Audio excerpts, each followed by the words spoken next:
Hello friends, आप सभी का स्वागत है आपके अपने इस यूट्यूब चैनल लर्न विथ ज्योतिष पर।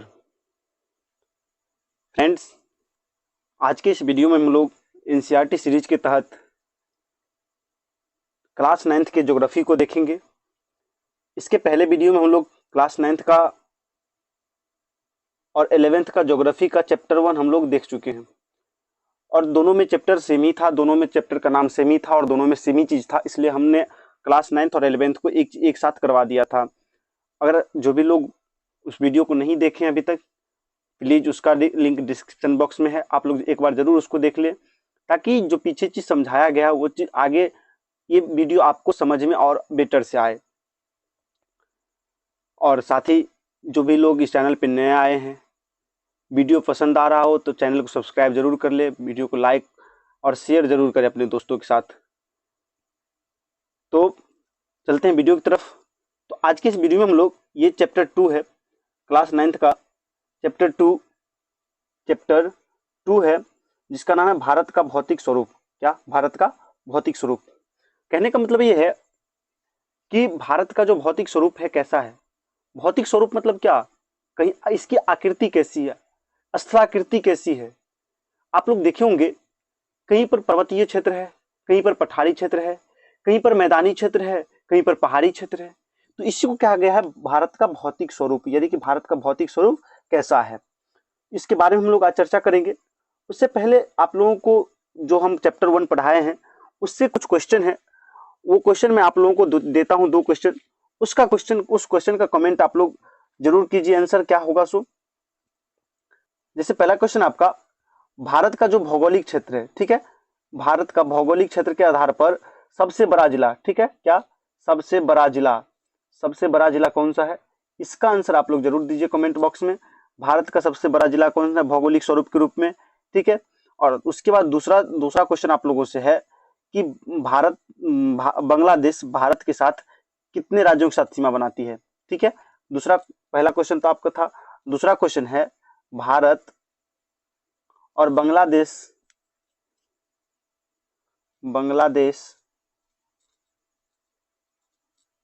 भारत के कितने राज्यों के साथ सीमा बनाता है, कितने राज्यों के साथ सीमा बनाता है, ठीक है, कितने राज्यों के साथ सीमा बनाता है, कौन? बांग्लादेश। तो ये 2 क्वेश्चन था, इसका आंसर आप लोग कमेंट बॉक्स में जरूर कमेंट कीजिए।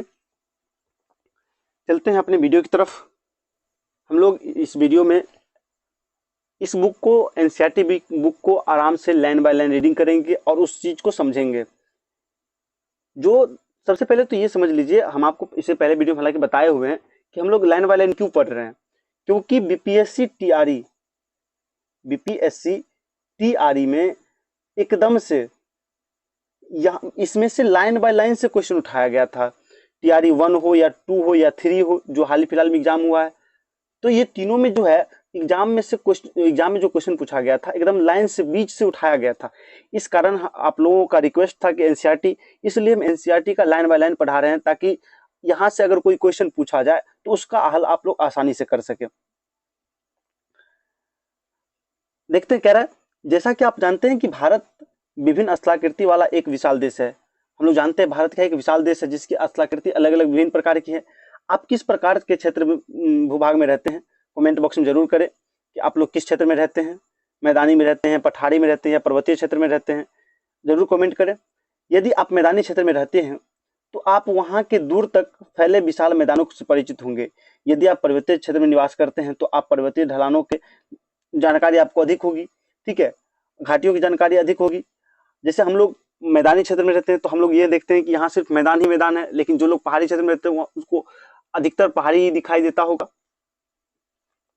कह रहा है वास्तव में हमारे देश में हर प्रकार की भू आकृति पाई जाती है, जैसे पर्वत, मैदान, मरुस्थल, ये पठार, द्वीप समूह, ये सब क्या है, तो ये सब ये आकृति भू आकृति है। भू आकृति कैसी है, तो विभिन्न प्रकार के, भारत की आकृति कैसी है, भू आकृति विभिन्न प्रकार, कहीं पर्वत है, मैदान है, मरुस्थल है, पठार है, कहीं पर द्वीप है, तो ये सब क्या है, भारत की विभिन्न प्रकार की आकृति है। आगे कह रहा है भारत की भूमि बहुत अधिक भौतिक विभिन्नताओं को दर्शाती है। किसको? भौतिक विभिन्नताओं को। तो भौतिक विभिन्नता का मतलब क्या हुआ, जो वही अलग अलग प्रकार की है, ठीक है। कह रहा भूगर्भीय तौर पर प्रायद्वीपीय पठार पृथ्वी की सतह का प्राचीनतम भाग है। क्या है? प्राचीनतम भाग है किसका? तो प्रायद्वीपीय पठार, ठीक है, पृथ्वी की सतह का प्राचीनतम पठार है। इसे भूमि का एक बहुत स्थिर भाग माना जाता है, ठीक है, किसे? प्रायद्वीपीय पठार को एक भूमि का स्थिर भाग माना जाता है। आपसे क्वेश्चन यहाँ से पूछ सकता है कि भूमि का एक स्थिर भाग किसे माना जाता है? तो प्रायद्वीपीय पठार को, ठीक है। परंतु हाल के भूकंप ने इसे गलत साबित किया, ठीक है, लेकिन हाल के भूकंप ने उसे क्या किया है? गलत साबित कर दिया। किसको? जो प्रायद्वीपीय पठार एक क्या है? स्थिर भाग माना जाता है, उसको क्या किया? गलत कर दिया है। आगे कह रहे हिमालय एवं उत्तरी मैदान हाल में बनी स्थलाकृति है। हिमालय एवं उत्तरी मैदान जो है वो हाल में बना हुआ स्थलाकृति है। आगे कह रहा भू गर्भ वैज्ञानिक के अनुसार हिमालय पर्वत एक अस्थिर भाग है, यानी कि इससे पहले हम देखे थे कि जो प्रायद्वीपीय पठार था उसको स्थिर भाग माना गया था, लेकिन यहाँ पर हिमालय जो पर्वत है उसको क्या माना गया? अस्थिर भाग माना गया है। हिमालय की पूरी पर्वत श्रृंखला एक युवा स्थलाकृति को दर्शाती है। किसको दर्शाती है? युवा स्थलाकृति को दर्शाती है, जिसमें ऊंचे शिखर, गहरी घाटियां एवं तेज बहने वाली नदियां वहां मिलता है, ठीक है। कहां पर? तो ये हिमालय पर्वत श्रृंखला में जहां क्या होता है? ऊंचे ऊंचे शिखर दिखते हैं। माउंट एवरेस्ट किसमें है? विश्व की सबसे ऊंची चोटी माउंट एवरेस्ट कहाँ है? तो इसी हिमालय का ही भाग है, ठीक है। थोड़ा सा ध्यान दीजिएगा, जैसे यहाँ देखिए ये हिमालय पर्वत को दर्शाया गया है। सबसे ऊपर क्या देख रहे हैं? काराकोरम, उसके बाद क्या है? लद्दाख, उसके बाद क्या है? जास्कर। इसी बार बीपीएससी टीआरई 3 में जो हाल ही में एग्जाम हुआ है उसमें ये क्वेश्चन पूछा गया था, यानी कि दक्षिण से उत्तर की ओर पूछा गया था, ठीक है, दक्षिण से उत्तर की ओर पूछा गया था। इसलिए सबसे जो ऊपर में होता है कौन होता है? काराकोरम, उसके बाद लद्दाख, उसके बाद जास्कर, ठीक है। इस क्रम को याद रखिएगा। सबसे ऊपर कौन होता है? तो काराकोरम, ठीक है, उसके बाद कौन होता है? लद्दाख, उसके बाद क्या होता है? जास्कर, ठीक है। KLJ यानी कि काराकोरम, लद्दाख और जास्कर, ये इसका सीरीज होता है, इस क्रम में है। ये तो उत्तर से दक्षिण हो गया, लेकिन दक्षिण से जब उत्तर कहा जाए तो जास्कर, लद्दाख और काराकोरम होता है। उसके बाद जो आता है वो हिमालय का भाग आता है, जिसको कहते हैं आप लोग बृहद हिमालय या महान हिमालय, ठीक है। उसका आता है मध्य हिमालय और उसका आता है शिवालिक। सबसे जो नीचे होता है वो क्या है? शिवालिक है। आपसे क्वेश्चन एक चीज और यहाँ से पूछा जा सकता है, कौन सी श्रृंखला सतत है, यानी कि लगातार है, कहीं टूटी फूटी नहीं है, यानी कि कटाफटक बहुत कम है? तो वो जो बृहद हिमालय है वो लगातार है। लेकिन उसका देखिएगा तो उसका सब जो है, देखिए एक देखिए ध्यान से, सब जो है एक जो आपको देखिएगा दिख रहा होगा, अगर नहीं दिख रहा होगा तो आप अपने बुक में देख लीजिएगा। देखिए ये जो आपका बृहद हिमालय है, महान हिमालय है, वो पूरा पूरा एक जैसे दिख रहा है।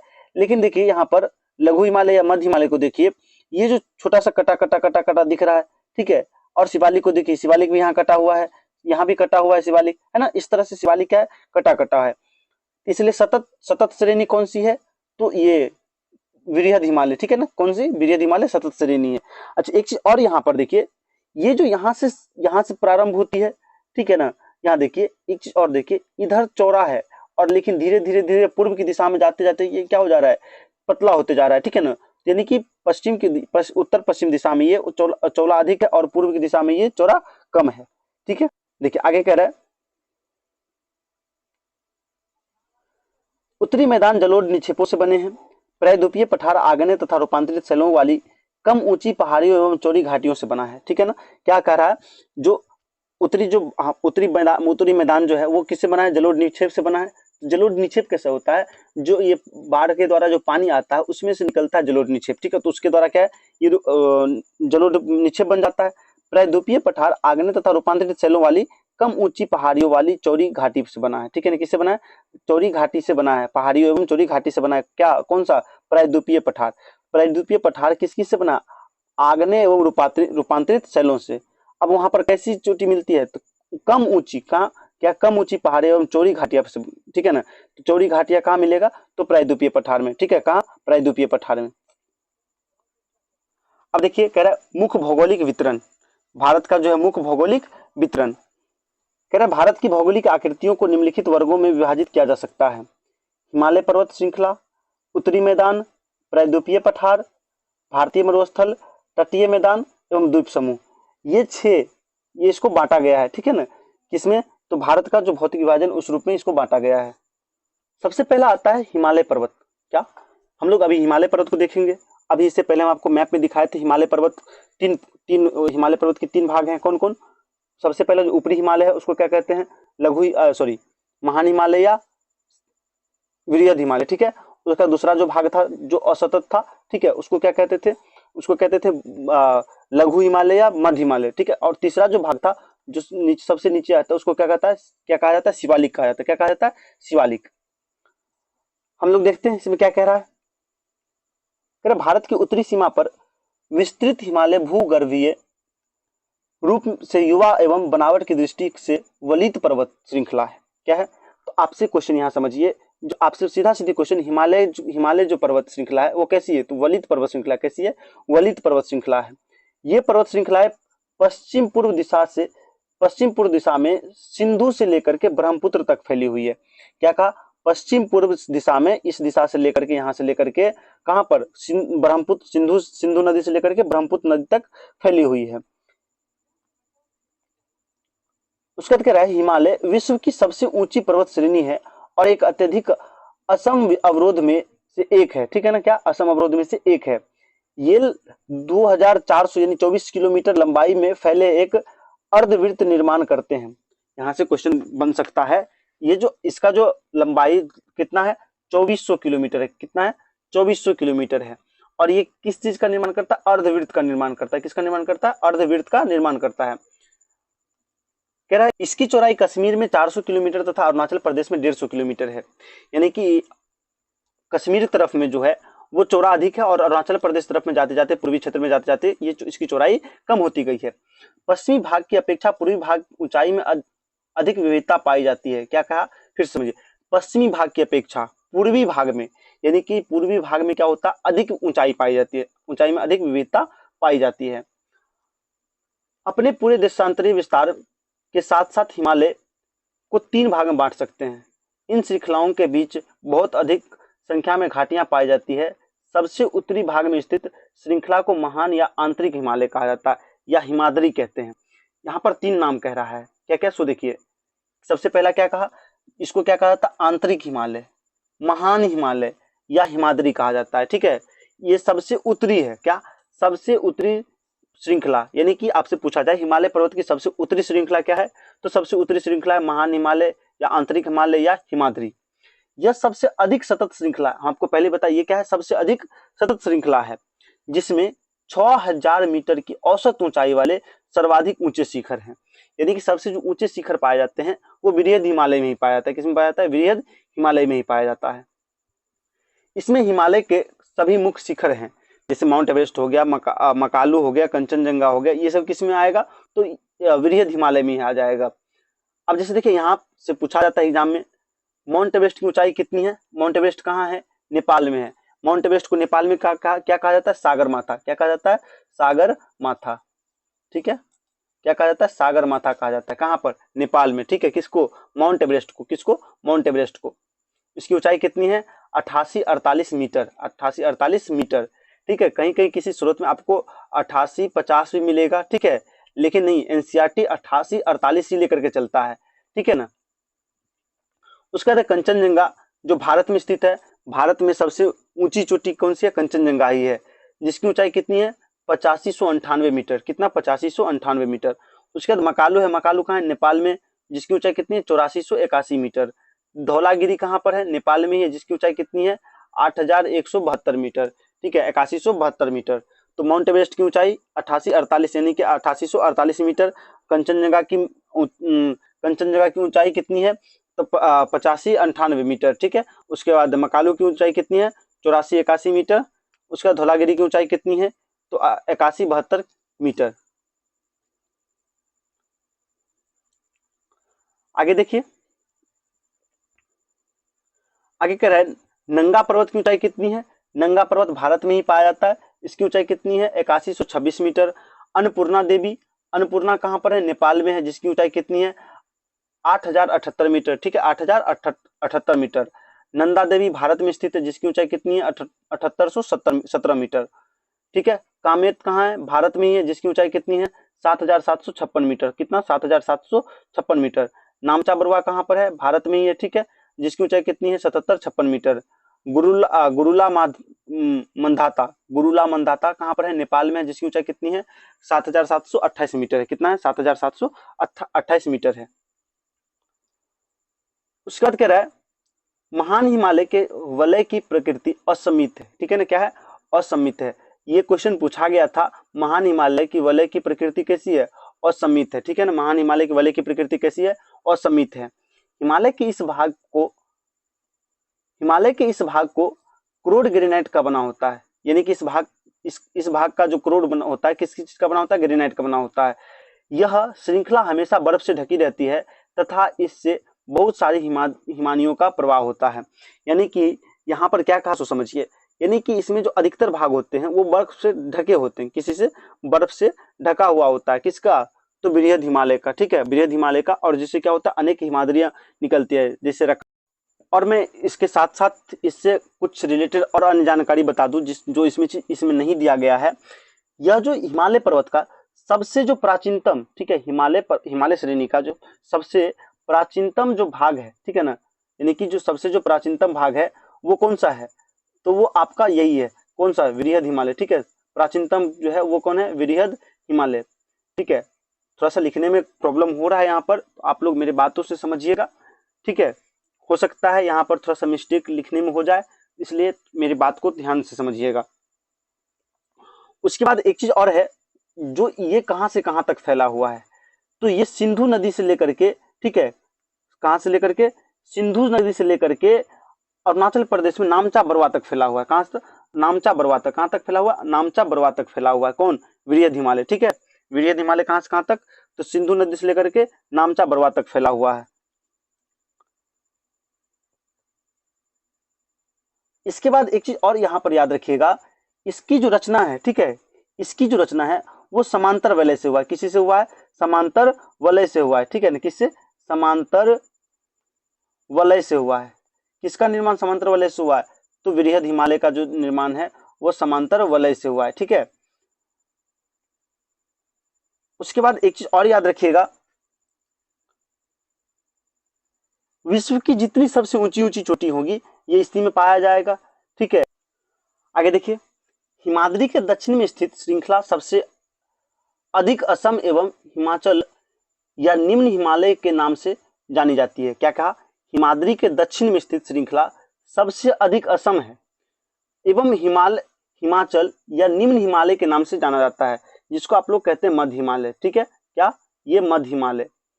उसके बाद कह रहा है आगे, इन श्रृंखलाओं का निर्माण मुख्यतः अत्यधिक संपीड़ित या प्रवर्तित शैलों से हुआ है। किसी से? संपीड़ित या प्रवर्तित शैलों से हुआ। किसका निर्माण? तो ये निम्न हिमालय का है। ठीक है ना, निम्न हिमालय का निर्माण किससे हुआ? अत्यधिक संपीड़न या परिवर्तन शैलों से हुआ है। उसके बाद कह रहा है इसकी ऊंचाई लगभग 3700 मीटर से 4500 मीटर के बीच होता है। वृहद हिमालय की ऊंचाई कितनी था? 6000 मीटर। कितना? 6000 मीटर था। और इसका ये निम्न हिमालय का जो ऊंचाई है लगभग कितना है? 3700 से 4500 मीटर के बीच है। ठीक है, आगे कह रहा है इसकी औसत चौड़ाई 50 किलोमीटर है। इसकी औसत चौड़ाई कितना? 50 किलोमीटर है। जबकि पीर पंजाल श्रृंखला सबसे लंबी एवं सबसे महत्वपूर्ण श्रृंखला है। आपसे यहाँ पर क्वेश्चन पूछा जा सकता है कि मध्य हिमालय का सबसे जो लंबा एवं सबसे महत्वपूर्ण श्रृंखला कौन सा है? तो पीर पंजाल श्रृंखला। कौन सा है? पीर पंजाल श्रृंखला। याद रखिएगा, सबसे लंबा एवं सबसे महत्वपूर्ण श्रृंखला कौन सा है? तो पीर पंजाल श्रृंखला। किसका? तो मध्य हिमालय का। किसका? मध्य हिमालय का। उसका क्या? धौराधर एवं महाभारत श्रृंखलाएं भी महत्वपूर्ण है। इसी श्रृंखला में कश्मीर की घाटी, हिमाचल के कांगड़ा एवं कुल्लू की घाटियां स्थित है। आपसे यहाँ पर ये देखिए, ये सभी चीज इंपोर्टेंट लाइन है। यहाँ से क्वेश्चन बनता है, आपसे पूछा जाएगा कांगड़ा एवं कुल्लू किस हिमालय का भाग है? किस हिमालय का? तो मध्य हिमालय का। ठीक है, किस हिमालय का? मध्य हिमालय का। उसके बाद ये भी कश्मीर की घाटी किस हिमालय का भाग है? तो ये भी मध्य हिमालय का भाग है। ठीक है, उसके बाद ये कहा जाए आपको कुल्लू की घाटियां या कांगड़ा की घाटियां अलग अलग करके पूछ दे, फिर भी क्या होगा? तो मध्य हिमालय होगा। उसके बाद कह रहा है इस क्षेत्र को पहाड़ी नगरों के लिए जाना जाता है। किसके लिए जाता है? पहाड़ी नगरों के लिए जाना जाता है। जैसे देखिए मसूरी, नैनीताल, रानीखेत, ये सब घूमने का जगह है। आगे कह रहे हैं हिमालय की सबसे बाहरी श्रृंखला को शिवालिक कहा जाता है। यानी कि हम लोग जान लिए बृहद हिमालय, मध्य हिमालय और अब जानते हैं शिवालिक। सबसे जो उत्तरी हिमालय श्रृंखला का जो भाग था वो कौन था? तो बृहद हिमालय। अब वहीं पर सबसे जो दक्षिणी होगा वो कौन सा हो जाएगा? शिवालिक। और सबसे बाहरी जो हो जाएगा वो शिवालिक हो जाएगा। यह कह रहा है इसकी जो चौड़ाई होती है लगभग लगभग 10 से 50 किलोमीटर तथा इसकी ऊंचाई 900 से लेकर के 1100 मीटर के बीच में होता है। ये श्रृंखलाएं उत्तर में स्थित मुख्य हिमालय श्रृंखलाओं से नदियों द्वारा लाई गई असंपीड़ित अवसाद से बनी है। किससे? नदियों द्वारा जो लाई गई अवसाद होता है उसके असंपीड़ित अवसादों से बनी हुई है। आपसे क्वेश्चन यहाँ ये पूछा जा सकता है कि निम्न में से कौन सी श्रृंखला, हिमालय की निम्न में से कौन सी श्रृंखला नदियों द्वारा लाई गई असंपीड़ित अवसादों से बनी है? उसका जवाब क्या हो जाएगा? तो शिवालिक। क्या हो जाएगा? उसका जवाब शिवालिक हो जाएगा। उसके बाद कह रहा है ये घाटियां बजरी तथा जलोढ़ की मोटी परत से ढकी हुई हैं। किसे? चूंकि ये सबसे नीचे है तो ये किससे बनी हुई है? बजरी तथा जलोढ़ की मोटी परत से ढकी हुई है। निम्न हिमाचल या शिवालिक के बीच में स्थित लंबवत घाटी को दून के नाम से जाना जाता है। जैसे देहरादून हो गया, कोटली दून हो गया, पाटली दून हो गया, ये सब क्या है? दून के नाम से जाना जाता है। ठीक है, आप लोग भी एक बार मैप में जरूर देख लीजिएगा। जैसे सबसे पहले बताइए ये कौन सा हिमालय हो गया? बृहद हिमालय हो गया, उसके बाद मध्य हिमालय, उसके बाद शिवालिक। ठीक है, उसके बाद शिवालिक। एक बार आप लोग भी एक बार मैप में जरूर देख लीजिएगा। चलते हैं आगे। आगे कह रहा है उत्तर दक्षिण के अतिरिक्त हिमालय को पश्चिम से पूर्व तक स्थित क्षेत्रों के आधार पर भी विभाजित किया जाता है। क्या कहा?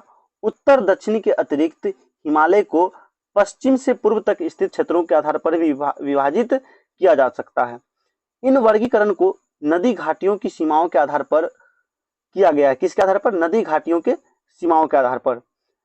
उदाहरण के लिए सतलुज एवं सिंधु के बीच स्थित हिमालय के भाग को पंजाब हिमालय कहा जाता है। क्या कहा जाता है? पंजाब हिमालय कहा जाता है। तो ये किस आधार पर? उत्तर दक्षिण के आधार पर, अतिरिक्त जो है पूर्व से पश्चिम। ठीक है ना, पूर्व से पश्चिम के आधार पर इसको इस तरह से बांटा गया है। अभी तक तो हम लोग पढ़ रहे थे उत्तर दक्षिण के आधार पर। सबसे जो उत्तर था कौन सा? बृहद हिमालय। बिचला था वो मध्य हिमालय, उसके बाद शिवालिक हिमालय। ये तो था उत्तर से दक्षिण की तरफ। ठीक है, उत्तर दक्षिण की तरफ। लेकिन अब जो पढ़ेंगे हम लोग वो पूर्व पश्चिम की तरफ। ठीक है ना, पश्चिम से पूर्व की तरफ। वो कैसे बांटा जाता है? तो नदियों के आधार पर, नदियों के घाटी के आधार पर बांटा जाता है। तो सबसे पहला जिसमें कहा गया सतलुज एवं सिंधु के बीच कौन हिमालय का कौन सा भाग पाया जाता है? तो पंजाब हिमालय पाया जाता है। किस नाम से जाना जाता है? पंजाब हिमालय। तो आपसे क्वेश्चन यहाँ ये भी पूछा सकता है कि पंजाब हिमालय किस किस के बीच पाया जाता है? तो सिंधु एवं सतलज। ठीक है, सिंधु एवं सतलज, सिंधु एवं सतलज या सतलज एवं सिंधु, याद रखिएगा। सिंधु एवं सतलज के बीच पंजाब हिमालय।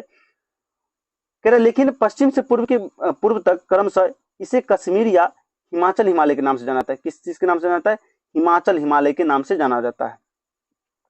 सतलज तथा काली नदियों के बीच स्थित हिमालय के भागों को कुमायूं हिमालय कहा जाता है।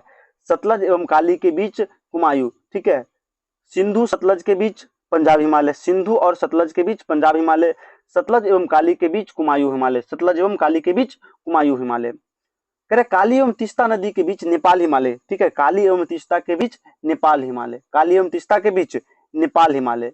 उसके बाद कह रहा है तीस्ता एवं दिहांग के बीच असम हिमालय, तीस्ता एवं दिहांग के बीच असम हिमालय। ठीक है, तीस्ता एवं दिहांग के बीच क्या कहा जाता है? असम हिमालय कहा जाता है। उसके बाद कह रहा है हिमालय के कुछ क्षेत्रीय नाम पता कीजिए। ये चीज वहां का चीज पूछा गया, क्षेत्रीय नाम पता करने के लिए कहा गया। सबसे जो पूर्वी सीमा है वो ब्रह्मपुत्र बनाती है। ठीक है ना, ब्रह्मपुत्र हिमालय की सबसे पूर्वी सीमा बनाती है। ठीक है, जहां पर वो भारत में प्रवेश करती है। तो भारत की सबसे जो पूर्वी सीमा कौन बनाती है? तो ब्रह्मपुत्र बनाती है। कह रहे दिहांग महाकड गार्ज के बाद हिमालय की और एक तीखी मोड़ बनाते हुए भारत की पूर्वी सीमा के, यानी कि यहाँ समझिए, सबसे पहले यहाँ तक समझते हैं। कह रहे ये जो कहाँ पर प्रवेश करती है? तो दिहांग महाखंड के बाद हिमालय के दक्षिण की ओर, कहाँ? दक्षिण की ओर एक तीखा मोड़ लेते हुए, ठीक है, भारत के पूर्वी के साथ फैल जाता है। ठीक है ना, पूर्व के साथ फैल जाता है। इन्हें पूर्वांचल या पूर्वी पहाड़ियों तथा पर्वत श्रृंखलाओं के नाम से जाना जाता है। ठीक है ना, यहाँ यानी कि पूर्वांचल या पूर्वी पहाड़ियों के जो है इस श्रृंखलाओं के नाम से जाना जाता है। ये पहाड़ियां उत्तर पूर्वी राज्यों से होकर गुजरती है। कहां से होकर गुजरती है? उत्तर पूर्वी राज्यों से होकर गुजरती है, ठीक है ना। मजबूत बलुआ पत्थर जो अवसादी सेल से बनी है, ये घने जंगलों से ढकी है। किससे ढकी है? घने जंगलों से ढकी है और अधिकतर समांतर श्रृंखलाएं एवं घाटियां के रूप में फैली हुई है। किसके रूप में? अधिकतर श्रृंखला के रूप में फैली हुई है। पूर्वांचल में पटकाई, नागा, मिजो तथा मणिपुर पहाड़ियां शामिल है। किसमें? पूर्वांचल में, यानी कि ये भी हिमालय का ही भाग है। तो आपसे पूछ सकता है कि मणिपुर पहाड़ियां ये किसका भाग, किसका अंग है? तो ये भी हिमालय का ही अंग है, ठीक है। उसके बाद आता उत्तरी मैदान, जहां हम लोग अधिकतर इसकी जो जनसंख्या घनत्व होता है सर्वाधिक होता है मैदानी क्षेत्रों में। कह रहा है उत्तरी मैदान 3 प्रमुख नदी प्रणालियों सिंधु, गंगा एवं ब्रह्मपुत्र इसकी सहायक नदियों से बना हुआ है। क्योंकि इससे पहले पढ़े थे, जो उत्तरी मैदान है वो जलोढ़ निक्षेपों से बना हुआ है, ठीक है। तो ये जलोढ़ जो होता है, जल जो आता किससे है? तो सिंधु से, गंगा से एवं ब्रह्मपुत्र नदी से। यह मैदान जलोढ़ मृदा से बना हुआ है। किससे बना हुआ है? जलोढ़ मृदा से बना हुआ है। लाखों वर्षों से हिमालय के गिरिपाद में स्थित बहुत बड़े बेसिन में जलोढ़ का निक्षेप हुआ। किस चीज का? जलोढ़ का निक्षेप हुआ, जिससे इस उपजाऊ मैदान के निर्माण हुआ। इसका विस्तार 7 लाख वर्ग किलोमीटर के क्षेत्र के आधार पर है। यह मैदान लगभग 2400 किलोमीटर लंबा एवं 240 से 320 किलोमीटर चौड़ा है। यहाँ पर एक चीज है, ये जो बॉक्स दिया हुआ है इसको देखिए। कह रहा है ब्रह्मपुत्र नदी में स्थित माजुली विश्व का सबसे बड़ा नदीय द्वीप है जहां लोगों का निवास है। यानी कि सभी द्वीप तो समुद्र में होते हैं, लेकिन माजुली एक ऐसा द्वीप है जो कहां पर स्थित है? नदियों के बीच में स्थित है। कहां पर है? नदियों के बीच में स्थित है। किस नदी में? तो ब्रह्मपुत्र नदी में, जो विश्व का सबसे बड़ा द्वीप है, नदी द्वीप है। आगे कह रहे हैं यह सघन जनसंख्या वाला भौगोलिक क्षेत्र है। आपको पहले बताया कि जो मैदानी क्षेत्र होता है यहाँ पर जनसंख्या घनत्व अधिक होता है। समृद्ध मृदा आवरण, पर्याप्त पानी की उपलब्धता एवं अनुकूल जलवायु के कारण कृषि दृष्टि से यह भारत का अत्यधिक उपजाऊ उत्पादक क्षेत्र है, जिस कारण से अधिक लोग जो होते हैं वो कहाँ? गांव में निवास करते हैं। उसके बाद कह रहा है उत्तरी पर्वत से आने वाली नदियां निक्षेपण कार्य में लगी हैं। नदी के निचले भाग में ढाल कम होने के कारण नदी गति कम हो जाती है, जिससे के परिणाम स्वरूप नदियों का निर्माण होता है, नदी द्वीपों का निर्माण होता है। किसका? नदी द्वीपों का निर्माण होता है। तो साथियों, आज की वीडियो में बस इतना ही, चूंकि वीडियो थोड़ा सा लंबा हो जाएगा। उम्मीद करते हैं कि आप लोगों को ये सब कुछ समझ में आया होगा। अगर वीडियो पसंद आया हो तो कमेंट बॉक्स में जरूर कमेंट करें और साथ ही अपने दोस्तों के साथ शेयर भी करें। और जो लोग नए आए हैं तो चैनल को प्लीज सब्सक्राइब कर लीजिए। धन्यवाद।